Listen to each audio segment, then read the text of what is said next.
Chazon Ish makes a very strong statement in the collected letters that they have of him, 392. And he says, some people neglect to bring their daily activities under the umbrella of Torah jurisdiction, meaning that they separate their Torah life with the rest of their life.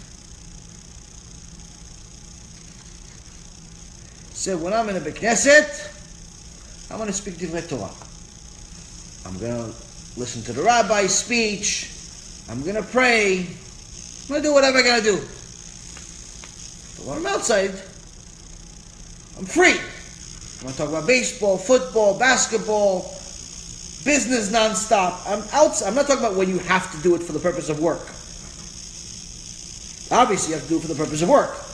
I'm talking about anytime you have extra. Anytime that's beyond work. You don't work all the time. Most people believe that they work a lot more than they really do. In reality, you work probably 10 to 15% from what you actually think you work. People that work in an office, they go, oh, no, I work from 9 to 5, I work really, really hard. But in reality, if you actually evaluate the actual work that that employee did from 9 to 5, it's maybe an hour and a half. Maybe an hour and a half.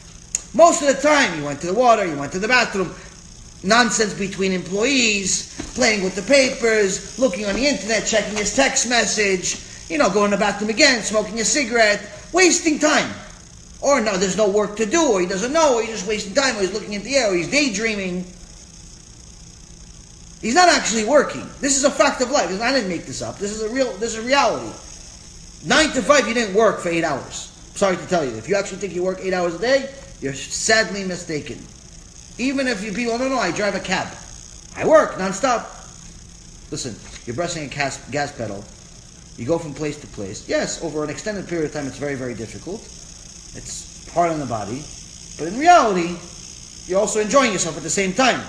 You go get some food, you listen to the radio, you listen to music. You don't really feel like you're building a building exactly. The point is that we don't work anywhere near as hard as we think we do. But the guy says, listen, even if you calculate all 8 hours as work, all 8 hours of work, you have a couple hours you're at the Beit Knesset during the day, you have a few hours you have to sleep, you still have a basket of hours left to do something with. You could learn Torah, you could play basketball. You could learn Torah, you could go to the club. It's a basket of hours you have every single day. What are you doing with that time? The guy says, Chazon says, if that guy says that during that time, since I'm not in the Beit Knesset, I don't need to be worried about religion. Because you have a problem. In fact, the Chazon says, even during the 8 hours of work that you have, if you think that you shouldn't be thinking about Torah the whole time, you have a serious problem. Why do you have a problem? He says the practice of dividing the Torah into two separate domains, where on one end you're listening to the scholars of the generation on one part of your life, while the other end is seeking to retain freedom of choice, do what you want. Because this is exactly what the disbelievers of German Jewry did. All the German Jews, this is exactly what they did. They followed the advice of the Mendelssohn, where he said, be a Jew at home and a person, a human being outside. Be religious, pray at home, learn whatever you want to learn at home, but outside be like everybody else. It says this is what happened in German Jewry. And the Germans ended up having such assimilation before World War II that it was over 80% assimilation inside Germany before World War II. Meaning 8 out of 10 couples were intermarried. But not just intermarriage like you have, for example, the horrible situation we have in America, where you have intermarriage, but people, she's Christian, he's a Jew, but neither one of them are really religious. Or sometimes he still goes to synagogue a couple times a year, and she goes to church a couple times a year, and they think it's okay. No. In the times of World War II, it got to such an extent that the Jews said, no. This Judaism is not for me. I'm going to become a Catholic. I'm going to become a Christian. They converted outside of Judaism. Why? Because they thought that it's a free-for-all.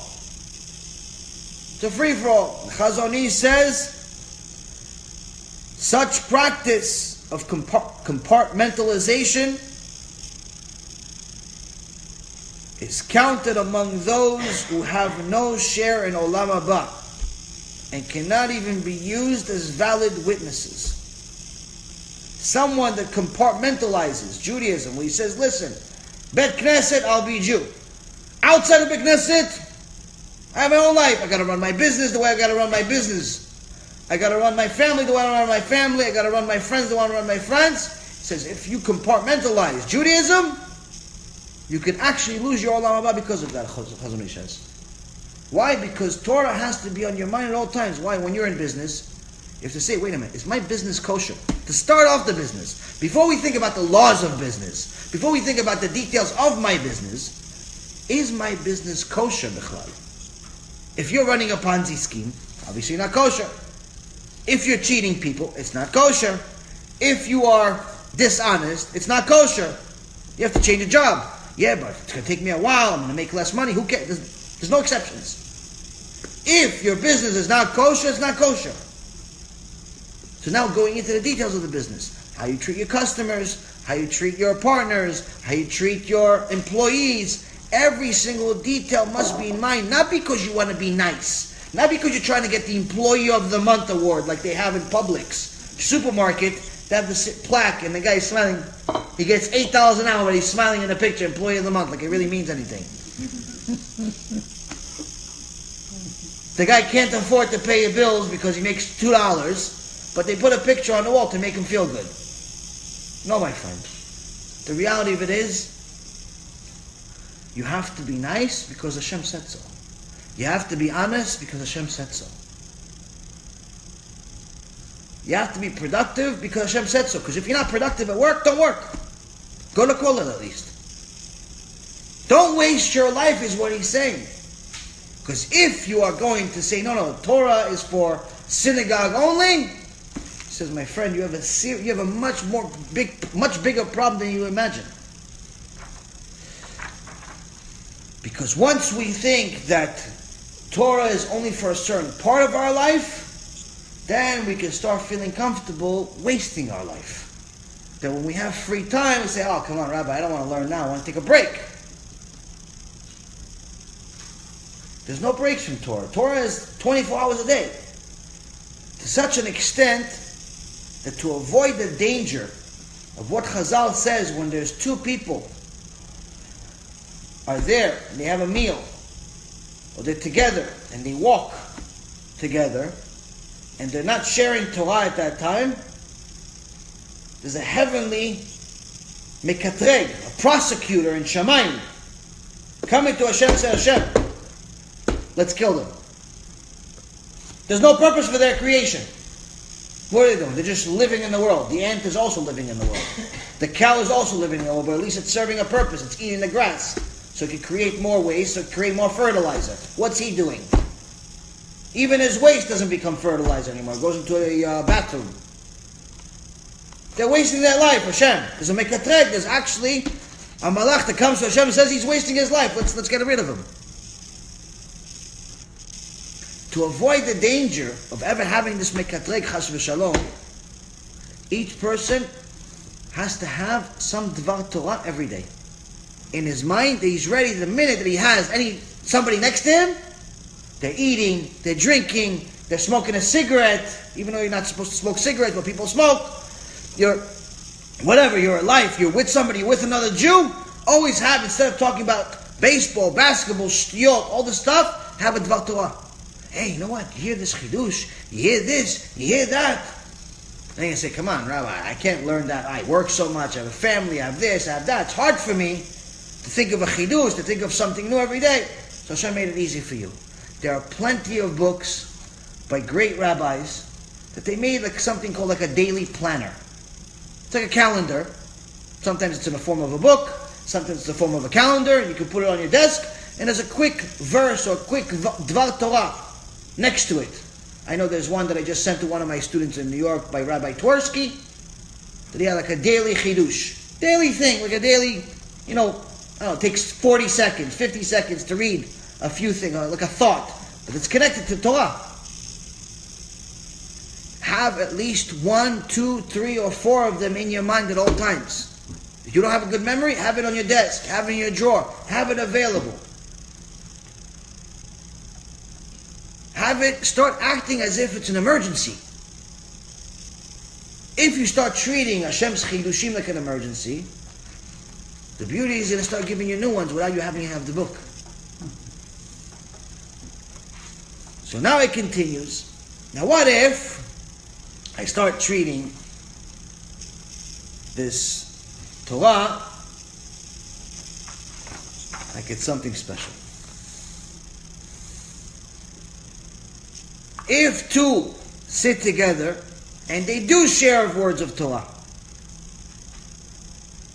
it says the divine presence rests between them. What does it mean, the divine presence rests between them? Hashem says, I created the whole world for one person. Adam HaRishon. Every Jew must think to himself, man or woman, that Hashem created the world for them. Sure, there's other Jews, there's other people, there's other animals, there's other fish, there's other this, there's other that. But for you, it was enough. For you to say Amen once, it's enough for Hashem to create the world. Enough of a reason. Now when he sees that 2 of his tzaddikim are learning Torah, he stops what he's doing, running the world. So, angels, demons, all these different creations he has, hey, stop 1 second. Fidel and Shmuel are learning Torah right now. The Gemara Masechet Brachot, Daf 6. Let me go see what they're saying. He comes there and he starts listening and writing it. It says in the book of remembrance. Now, I've always had this question. What is this Sefer Zikaron, this book of remembrance? What, Hashem has a bad memory? What does he need to write what we're learning? The fact that he's coming to the Shiur Torah, he's with us right now, I'm already excited. But what is he writing? Why, if he's going to forget? What is he writing in his book of remembrance, his book of memories?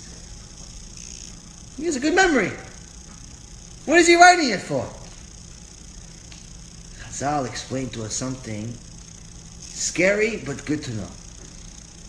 Chazal says, every time you waste time, every time you hang out with one of your friends and you guys are not really exactly tzaddikim, you're just doing nothing, you're talking about LeBron James, you're talking about football, you're talking about baseball, you're talking about stock market, shtuyot, you're talking about nonsense, doing nothing with your life, is a mekatreg. One of the sins you actually made in your life goes up to Shamayim. He says, Hashem, he's doing it again. He's doing it again. Not only he did it to create me, he's doing it again.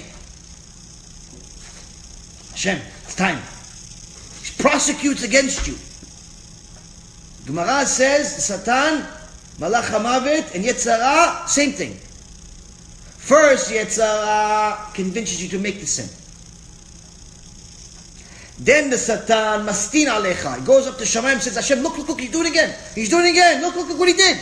Look, he just ate pig. Look, he just Mechal Shabbat. He tells Hashem, like Hashem doesn't know. There's a little rat goes up and says, look what he did. Look, he's eating non-kosher. Look, he's looking at that girl. And once Hashem Yerachem signs off, who's the one that takes the soul? Malach HaMavet. He's all three. Convinces you to make the sin, tells on you, and he's the one that ends up giving you the punishment. So now, when we're doing something good, we're learning Divrei Torah like we are today, we're creating angels, we're creating good things, we're creating a defendant. Hashem is here, He's writing it. Why? Because when the Mekatreg is going to come upstairs, one time we're going to have Chas v'Shalom one day. We're going to forget this shiur and we're going to start wasting time again. The Mekatreg is going to come upstairs to Shamayim and say, Hashem, look, He's doing it again. What is Hashem going to do? No. Hold on a second. Look, I got a whole book of Chidushim that He had. The book of remembrance. Remember that book of memories? Why did Hashem write it? He wrote it so the Mekatreg can see. Look. He has, okay, fine, he's not doing good right now, but look at what he did last week. Look at what he did yesterday. Look at what he did 5 hours ago. I was there. I can't. I was a witness. I went to the shiur with him. I saw it. I wrote everything he said. Everything he heard. Everything he thought. I actually wrote it. Why did I write it? I wrote it because I needed to show evidence to the Mekatreg that my friend, he's a tzaddik. He's not such a rasha like you're making him out to be. He makes some mitzvot. He's not so bad. Okay, he's not Rabbi Akiva, he's not Moshe Rabbeinu, but he's doing something good. This is one of the important things we need to know. But now Chazal tells us, okay, wait a minute. So, that's good because there's two people learning or more. Hashem comes to the shiur. But if it was just that, if that's the only verse they're going to use, what happens in more common situation? The more common situation is that you study by yourself. You don't have a chavuta. Sometimes you go to shiur Torah. But there's not shiur Torah every day. You can't go to every shiur Torah every single day. You can't go to the Beit Knesset and study with someone every day. Sometimes it's just you in a book. Is that okay too? Mishnah says, from this verse we would know this only to be about two people. But how do we know that even if one person sits and occupies himself with Torah, the Holy One blessed He determines reward for him? We learn that from the book of Lamentations. Jeremiah wrote, Jeremiah the prophet says, let one sit in solitude and be still, for he will have received reward for it. Yoshev badad ve'idom ki natal alav. What is Yoshev badad ve'idom? It's this guy sitting in the corner, Beit Knesset. Everybody finished praying. He opened one of the books. And Sifriya, you know they have in every Beit Knesset, they have 1.5 million books, but they're all brand new because no one wants to read. This guy actually took it upon himself and actually picked it up. He said, book about Emunah, book about MUSSAR, book Gemara, whatever. He took the book, finally opened it, and started reading after the tefillah. It's like, okay, I don't need to be home right now. My wife and kids and everyone can wait a half hour, an hour. He starts learning by himself. Or he has a few books at home. Everyone went to sleep, or perhaps he has a certain time during the day that he made a deal with his wife to study. Point is, he made time to study. He takes one of the books, starts studying by himself. Chazal is telling us, not only is Hashem excited about this, not only is Hashem rewarding him for it, but Hashem Yitbarach comes down, he's his chavruta. He comes down. So, Masechet Brachot, page 12, what a good chidush I have on this one. What do you have? What do you have? He's excited to learn with you. What do you have? What kind of chidush? Because every single Jew has his own chidushim waiting for him in Shamayim. Waiting for him in Shamayim. Only he can get those chidushim.